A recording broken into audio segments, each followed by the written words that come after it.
They called it the ship that burned blue. No sails, no survivors, only a drifting carcass glowing like a ghost against the horizon. When fishermen found her, the sea around her was silent. Fish floating belly up, air thick with ash that didn't fall. Even the wood of the hull shimmered, as if the fire had never gone out. That ship's name was the Horizon's End, and her captain believed he'd harnessed lightning itself. He was wrong. In 1769, Captain Silas Vane, a pirate turned inventor, tried to build a weapon that could burn underwater, a mix of salt, silver, and thunder powder. He said it was the flame that even God couldn't drown. But what he made didn't burn like any fire known to man. It split light, it sang, and it changed everything it touched. Some say his experiment ignited the first chain reaction the world had ever seen, a century before anyone had words for it. The Royal Navy denied it ever happened. But sailors still tell stories of a ghostly ship drifting in the Sargasso Sea, its wreck still glowing faint blue in the dark. And they say if you listen close, you can still hear the hum. Before it became a drifting lantern of death, the Horizon's End was feared for another reason. Its captain, Silas Vane, the man sailors called the Storm Scholar. He wasn't born a pirate. He was once a naval engineer, brilliant, reckless, and fascinated by the one thing no cannon could control: lightning. During storms, while other men prayed, Vane took notes. He believed thunder wasn't just noise. It was energy, trapped inside the sky, waiting to be freed. But his obsession cost him everything. After an experiment scorched half a British dockyard, he was discharged, branded a heretic of science, and hunted for treason. So he vanished, only to return years later with a stolen ship, a loyal crew, and a new idea. If lightning is the sky's fire, he said, then the sea must have its own. The Caribbean became his laboratory. He gathered rare minerals from volcanic islands, powders scraped from ocean vents, even the residue of lightning glass he carved from beaches struck by storms. He told his crew he was building a weapon that could burn through anything. At first, they thought he was mad. Then they saw the blue flame. It didn't flicker. It didn't spread. It held. A perfect column of cold fire that gave off no smoke and hummed like a plucked string. Vane believed he had created condensed energy, a fire the sea couldn't drown. Something new. Something alive. The crew's fear turned to awe, until the flame began melting iron, until it burned without fuel, until it started reacting to movement, pulsing brighter whenever someone stepped too close. One night, it pulsed on its own. Vane didn't sleep after that. He scribbled equations on every surface, walls, crates, even his own skin, chasing a truth he was never meant to touch. And it was that same night the ocean grew unnaturally still, as if watching. Because whatever Vane had created, the sea wanted it back. At first, the blue fire obeyed Vane. It hovered calmly above the iron bowl, humming softly, pulsing like a sleeping creature. But with each experiment, the flame grew curious. When a sailor walked by, it brightened. When someone spoke, it flickered in rhythm with their voice. And when Vane touched the metal stand beneath it, the flame leaned toward him, as if sensing the heat of his heartbeat. The crew whispered that the captain had trapped a storm spirit. Vane insisted it wasn't magic, only energy unchained. But no one believed that once they saw what happened next. One evening, as Vane recorded the flame's vibration patterns, the ship lurched. A sound like grinding stone echoed from below deck.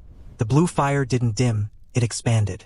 It stretched into a sphere, so bright the shadows fled from it. Then it sang. Not a howl, not a scream.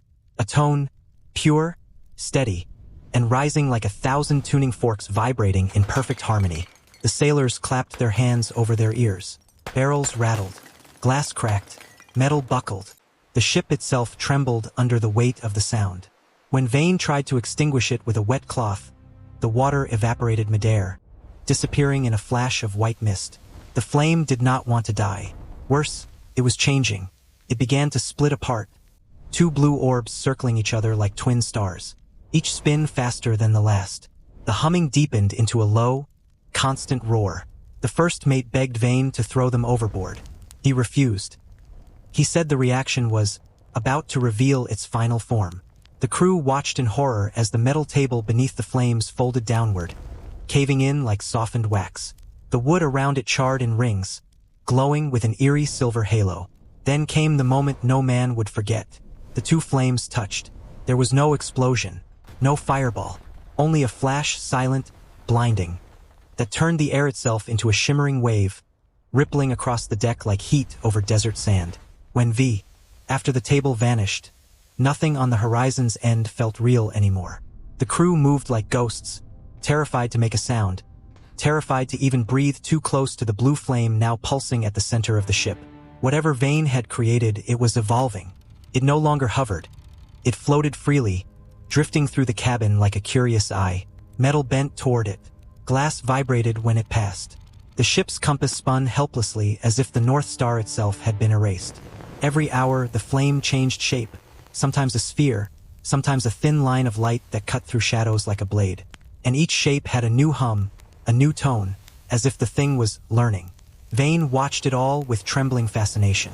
"This isn't fire," he whispered. "It's potential." But the crew had another word for it. Doom. They began to see strange burns on their arms. Not blisters, but patterns. Thin silver lines that glowed faintly at night.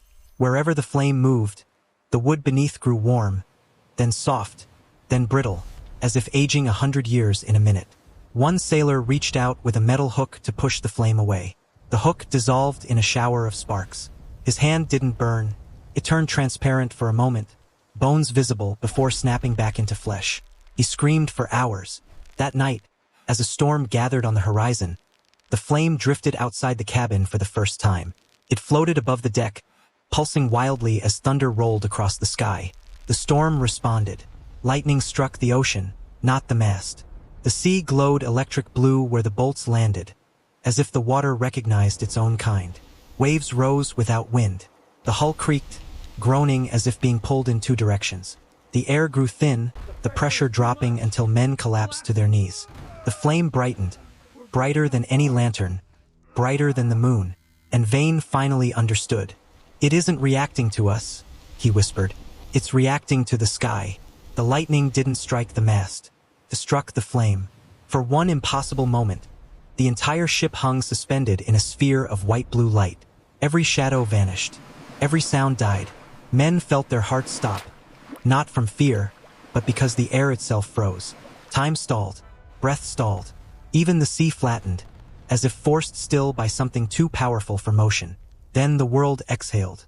A hum rose from the center of the ship, deep, resonant, and impossibly smooth.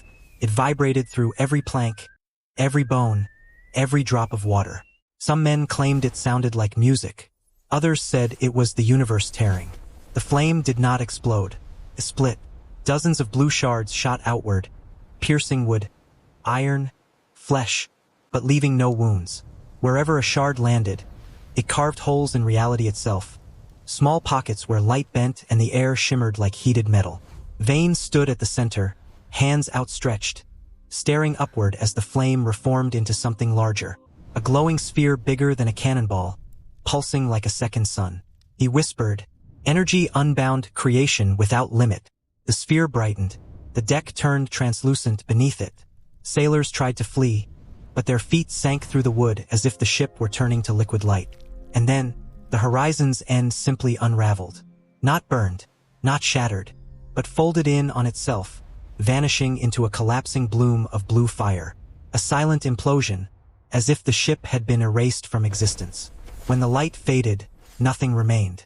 No debris, no bodies, just a smooth, perfect circle of water, still glowing, humming softly, as if remembering what had just occurred. For days, ships avoided the patch. Birds refused to fly over it.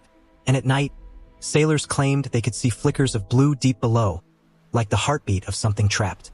Years later, a British ocean survey recorded an anomaly in the same region. Compasses failed, watches ran backward, and sonar